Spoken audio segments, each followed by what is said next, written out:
I've been in a reading slump for the last 2 months, but I still want to talk to you about the books that I have read, although there haven't been many, in February and March. So hey y'all, if you're new here, welcome back to my channel. This is my reading recap, and I've only read 5 books, but they were really good actually. So let's get right on into the recap. So first up is You've Been Served. This is by Kristen Alicia.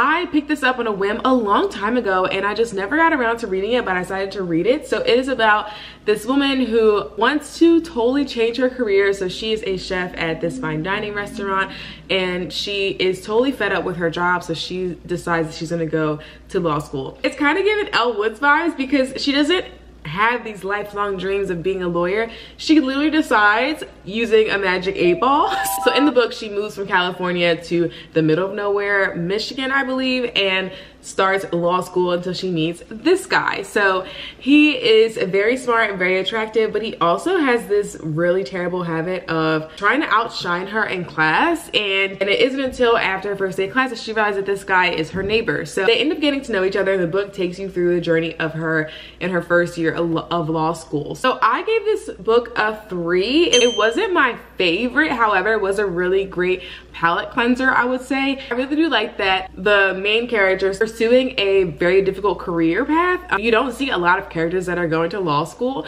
that are Black, might I add. So I like that she is successful, one, as a chef, but then also eventually becomes successful at law school. What I didn't like is that this book did not have any spice. It was very, very, very low on the spice meter.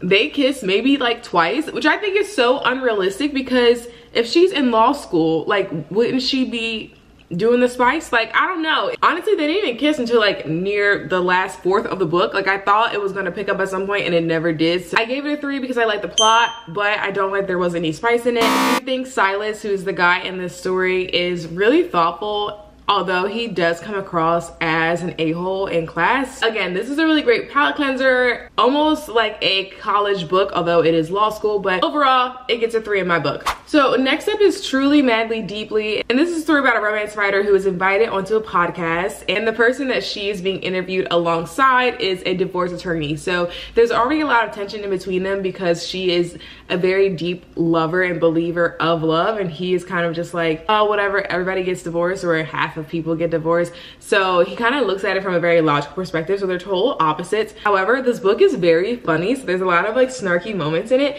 and it's also really spicy. For one thing, I've been reading a lot of books where the main female lead is either an author or a writer or a librarian. So I wasn't too fond that that was her like career path, although it did make for some really great moments throughout the book.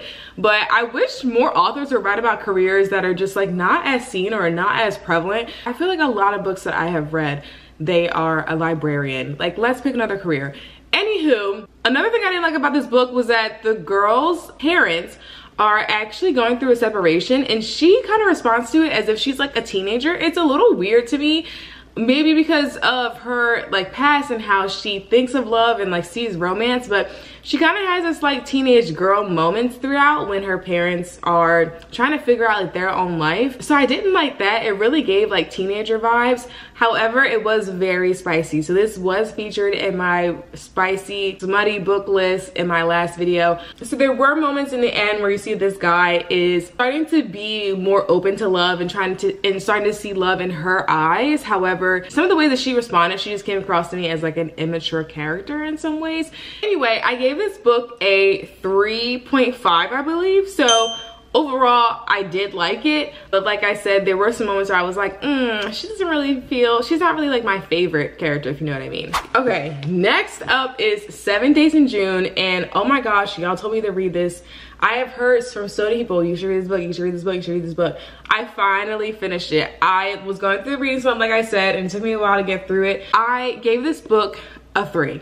So if you don't know what this book is about, Eva and Shane end up meeting each other at a writer's event, and it's the first time they've seen each other in, I think, over like 20 years. So the last time they were together was when they were both in high school. This book really takes you on a journey of them reconnecting as adults and try to figure out their way through life and also through their writing career. So it is a second chance romance. Again, I'm not really a second chance romance kind of girl, but everybody, literally everybody I know was like, read this book. The beginning was slow and the end was rushed. I didn't like that. I'm gonna just put that out there. I will say it was pretty spicy. So the middle was really the meat and potatoes of this book, and I really enjoyed it a lot because in the beginning that both of the characters, Eva and Shane, seem like very bland people. Like they're just on the right path. They're pursuing their careers, they're writing, they're doing all the right things, which to me makes boring characters.